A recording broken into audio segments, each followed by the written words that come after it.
से देना चाहते हैं कि उदयपुर वाटी की जनता को जिस प्रकार पिछली बार हमसे थोड़ी भूल हो गई, भारतीय जनता पार्टी ने 5 साल तक लगातार आप लोगों का जो विकास का काम किया है, वो चाहे वसुंधरा जी की सरकार हो, वो चाहे मोदी जी की केंद्र की सरकार हो, दोनों सरकारों ने मिलकर उदयपुर वाटी झुंझुनू और कहीं नहीं, राजस्थान का नहीं, पूरे देश का जिस प्रकार से मान और सम्मान बढ़ाया, हमें वो मान सम्मान बढ़ाने के लिए पुनः एक बार मोदी जी की सरकार बनानी है। और मोदी जी की सरकार बनाने के लिए जिस व्यक्ति को चुनकर भेजना है, उसके बारे में चिंता करके हम लोगों को उनका सहयोग करना है।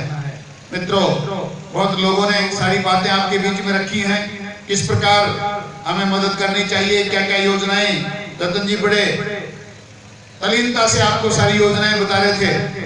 उन योजनाओं के बारे में चिंता करने के साथ साथ राष्ट्रवाद की जिस भावना के साथ हम लोग काम कर रहे हैं, जिस विचारधारा को हम लोगों ने अपने दिल और जहन में बैठा रखा है, उस भावना को जीवित रखने के लिए, उस भावना को पूरी दुनिया में फैलाने के लिए हमें मोदी जी के हाथ मजबूत करने हैं। और मोदी जी के हाथ मजबूत करने के लिए जरूरी है कि झुंझुनू जिले से भारतीय जनता पार्टी का प्रत्याशी जीत कर जाए। और मैं भी नरेंद्र जी से निवेदन करूंगा, अगर सीधे ही मंच पर आकर आप माइक संभालें और कार्यकर्ताओं को संबोधित करें, क्योंकि समय वाकई काफी हो चुका है। 6 बजे का समय।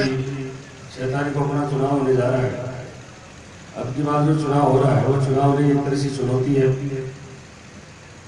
पूरे देश के लिए। और ये जो चुनाव है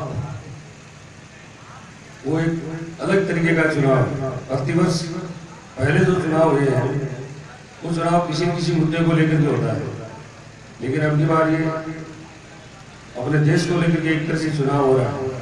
चाहे कोई भी व्यक्ति हो, चाहे कांग्रेस का हो, चाहे बीजेपी का हो, चाहे भारतीय जनता पार्टी का हो, तो किसी भी पार्टी का व्यक्ति हो जो भारतवासी है, तो छोटे से लेकर बड़े तक हम पूछे कि भारत का प्रधानमंत्री कौन बनना चाहिए। भारत का प्रधानमंत्री प्रत्येक बच्चे से लेकर बूढ़े तक से वही कहेगा कि भारत कौन बनना चाहिए, मोदी जी बनना चाहिए। पूरा नाम ही नहीं जानते, मोदी जी नाम जरूर जानते कि मोदी जी बनना चाहिए। एक आप किसी भी पार्टी का कोने में लेकर उससे मन से पूछे, चाहे कांग्रेस ही है, उसके मन से भी मुझे ईमानदारी से बताओ, सच्चाई से कि भारत का प्रधानमंत्री इस समय कौन बनना चाहिए। वो भी यदि मन से सच्चाई से कहेगा तो नरेंद्र भाई मोदी बनना चाहिए, उसकी भी आवाज है। तो उन्होंने भारत के लिए जो कुछ किया है वो कोई और कुछ कर नहीं सकता, और इस समय कोई दिखाई नहीं देता। तो सामने जो चुनाव लड़ने जा रहे हैं या सपना सोचते हैं कि हम प्रधानमंत्री बन सकते हैं, वो सारे आपको पता है अभी जमानत पर, वो क्या देश को संभालेंगे। जिस तरह से मोदी जी ने देश को संभाला, या विश्व में मोदी जी ने जिस तरह से भारत की साथ जमाई है, आज तक किसी भी प्रधानमंत्री ने नहीं जमाई। जब मोदी जी बाहर जाते थे तो विपक्ष वाले क्या कहते थे कि बाहर घूमता देश को संभालेगा। आज जो भी मोदी जी के लिए बोला गया, विपक्ष ने हमेशा उल्टा बोला था। मोदी जी ने यह भी कहा था कि मैं खाऊंगा और मैं खाने दूंगा, जब भी मजाक उड़ाई थी, जो भी कहा उसके लिए मजाक उड़ाई।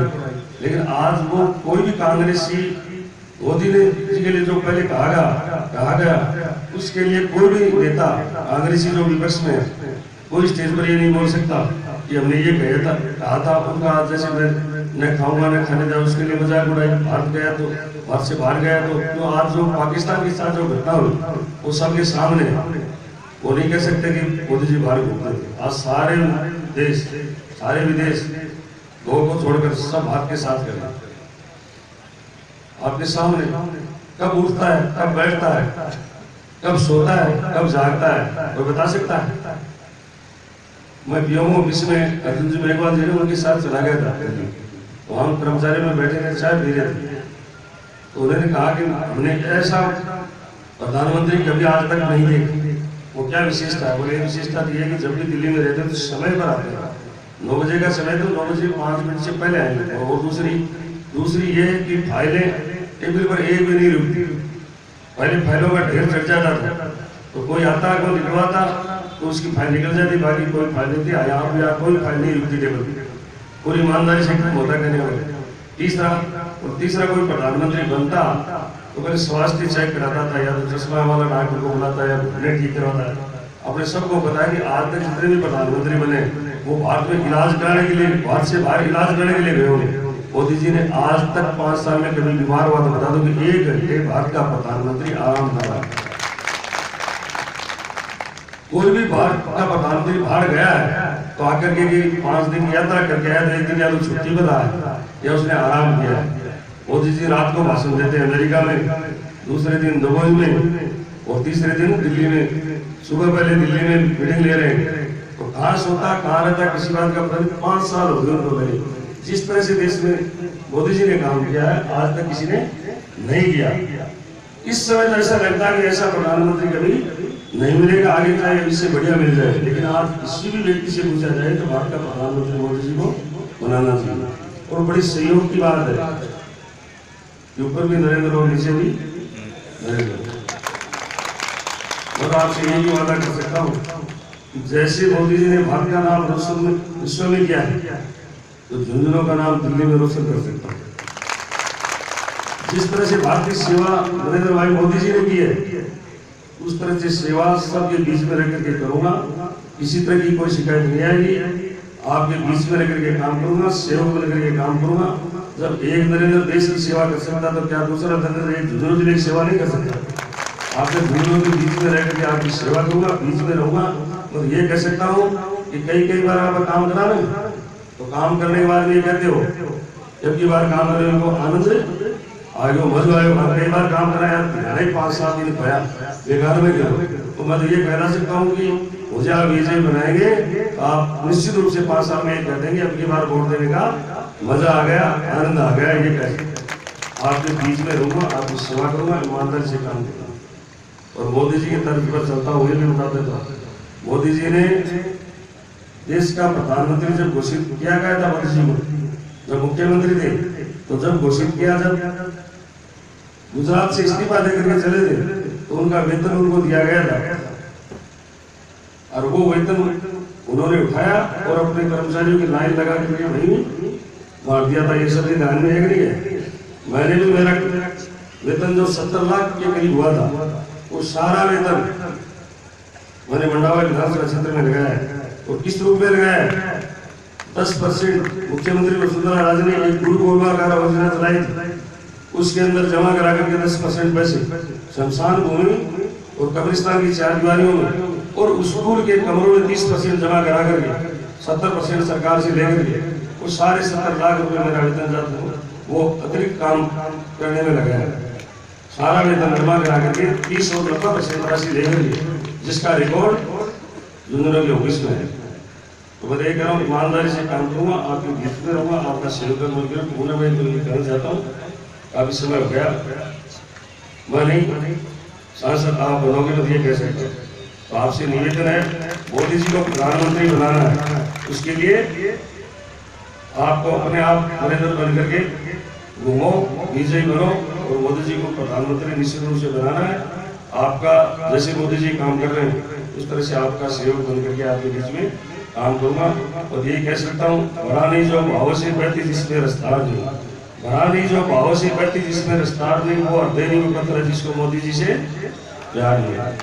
मोदी जी ने वो काम किया है जो एक छोटा सा बच्चा भी वो पूछते कि प्रधानमंत्री कौन बनेगा, क्या मोदी मोदी मोदी अपने दिया कहता है मोदी जी को वोट देना, वो यही कहते हैं कि प्रधानमंत्री मोदी बनेगा, प्रधानमंत्री मोदी बनेगा। तो आप सभी से निवेदन है कि सुबह शाम सब लग जाओ। जो भारतीय जनता पार्टी को वोट देते हैं वो तो देते ही हैं, जो भारतीय जनता पार्टी को अभी वोट नहीं दे रहे उन परिवारों में जाओ, उनको जोड़ो।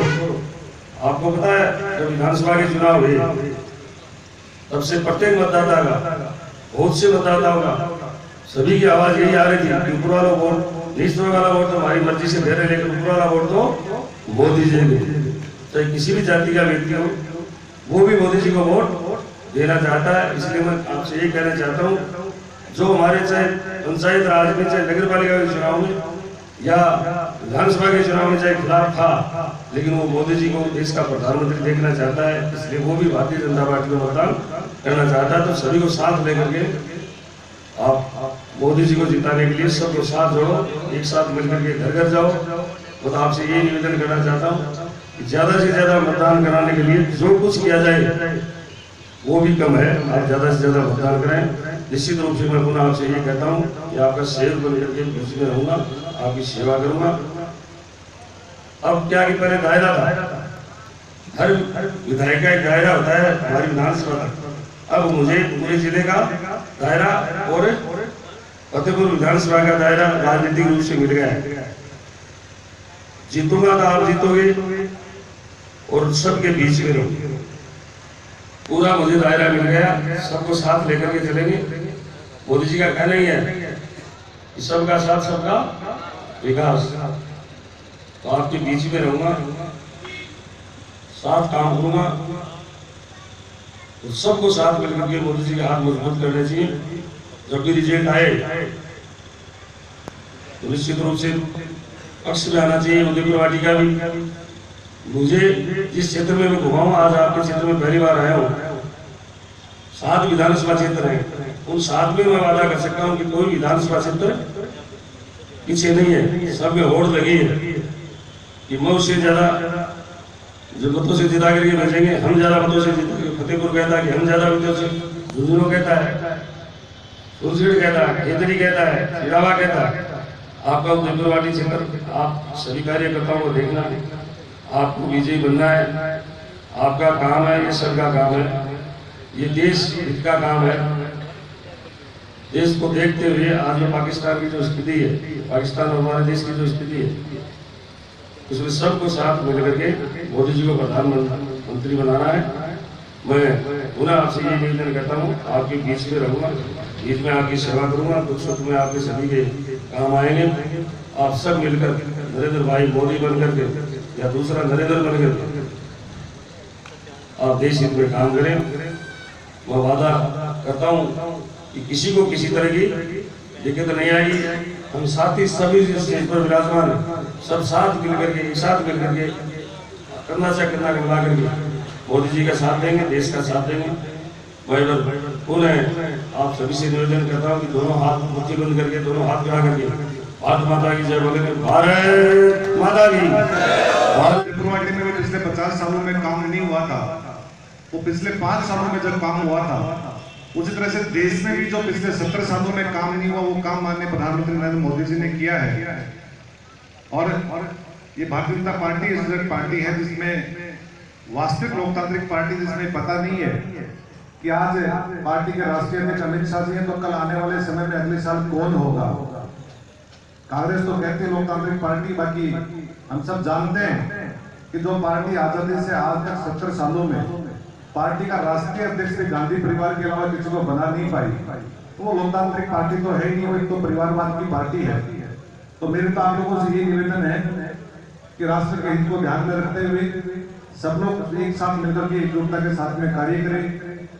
और चुनाव के बारे में भारतीय जनता पार्टी का तो चूंकि आप सब कार्य करता है, रीति नीति सब आप लोग जानते हैं, इसलिए ज्यादा मुझे कुछ कहने की आवश्यकता नहीं है। कार्य योजना केंद्र सरकार की होता है, राज्य सरकार की, बहुत सारे वक्ताओं ने यहाँ पे आपको बताई है। मैं तो इतना सा जरूर आपको कहना चाहूंगा कि मनुष्य का जीवन बड़े सौभाग्य से मिलता है और ये व्यर्थ नहीं जाए, इस बात की चिंता हम सबको करनी चाहिए। और जितना अच्छा काम कर सकते हैं, जिस तरह से मोदी जी कर रहे हैं, वैसे करने का प्रयास करें। मैं एक छोटा सा उदाहरण आप लोगों को देना चाहूंगा। एक बार 2 पड़ोसी थे, दोनों पड़ोसी तो जानते हैं ना, सब जो पास पास में रहते हैं पड़ोसी होते हैं। 2 पड़ोसी थे, दोनों पड़ोसियों की आपस में बिल्कुल बनती नहीं थी, बड़ा बैर एक दूसरे से खाते थे, जलेश की भावना रखते थे, एक दूसरे से बात करते नहीं थे। तो एक पड़ोसी के मन में विचार आया कि मैं ऐसा क्या करूं जिससे दूसरा पड़ोसी आकर के मुझसे बात करे।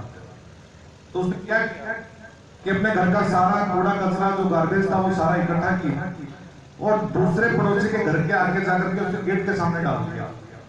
अब स्वाभाविक सी बात है, किसी घर के सामने कचरा डालोगे तो दूसरे पड़ोसी से नहीं बनती तो भी आकर के बात तो करेगा।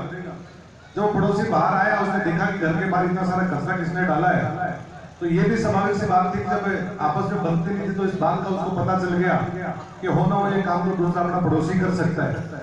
वो उस बात को लेकर के विचलित हुआ नहीं और अपने घर के गार्डन में गया और जितने भी खूबसूरत फ्लोर्स थे, जितने भी खूबसूरत फूल थे, उन सबको तोड़ करके इकट्ठा किया और जिस पड़ोसी ने कचरा डाला था उस पड़ोसी के घर के सामने जाकर के उन फूलों को बड़ी खूबसूरती से सजा करके रख दिया और उसने उस पड़ोसी से बात की नहीं।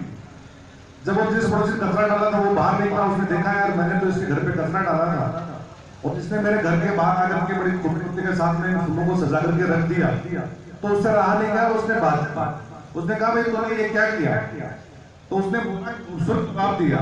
उसने कहा कि जो तेरे पास था वो तूने मुझे दिया, जो मेरे पास था वो मैंने तुझे दिया। इसलिए भले ही कोई बुरा कर रहा, हमें कोशिश करनी चाहिए कि हम राष्ट्र हित को ध्यान में रखते हुए, हमारे सामाजिक बातों को ध्यान में रखते हुए अच्छा से अच्छा करने की कोशिश करेंगे, क्योंकि अच्छा करने वाले का कभी बुरा होता नहीं है। आप हो सकता है आर्थिक रूप से बहुत सक्षम नहीं हो कि बहुत बड़ी मदद हम किसी की नहीं कर पाएंगे, लेकिन कोई जरूरतमंद की मदद करना कोई बड़ा काम नहीं है। कोई भूखा है तो उसको खाना खिलाना कोई बड़ा काम नहीं है। बेजुबान जानवर अगर सड़क पे कहीं मिल जाए, कोई एक्सीडेंट हो गया, कहीं लड़की उसकी मदद कर दे तो वो बहुत बड़ा काम है। कई ऐसे छोटे काम होते हैं जो काम करने से भी अपन एक बहुत बड़ी मदद अपन किसी की कर सकते हैं। और किसी भी कारण से, तो आजादी को 70 साल हो गए, 70 सालों में किसी भी कारण से कोई व्यक्ति जाने अनजाने में या किसी कारण से इस समाज के विकास की मुख्य धारा से अगर बिछड़ गया है, तो हम इस बात की कोशिश करेंगे उसको साथ लेकर के हम कैसे चलेंगे, क्योंकि जब तक उसको साथ लेकर के नहीं चलेंगे, विकास की मुख्य धारा से नहीं जोड़ेंगे, तब तक राष्ट्र पूरा विकसित हो नहीं सकता। आपका क्योंकि समय काफी हो चुका है, 6 बजे का समय था, और अभी जैसे जानकारी प्राप्त हुई है हमारे जो प्रत्याशी हैं वो कुछ ही देर में हमारे बीच पहुंचने वाले हैं, 5 मिनट में हमारे बीच पहुंचने वाले हैं। तो उससे पहले और भी जो वक्ता हैं उनकी बात भी हम सुनेंगे। मैं उदयपुर वाटी को बहुत बहुत धन्यवाद देता हूँ। एक थोड़ी सी कमी आपने पिछले चुनाव में रखी थी, उस बात को जरूर ध्यान में रखना। और चूंकि इस लोकसभा चुनाव में मेरे को उदयपुर वाटी विधानसभा का ही प्रभारी लगा है, मेरी बात रहे या नहीं रहे, पर विधायक जी की बात गिर नहीं रहे, इस बात का जरूर आप सब लोग ध्यान रखेंगे।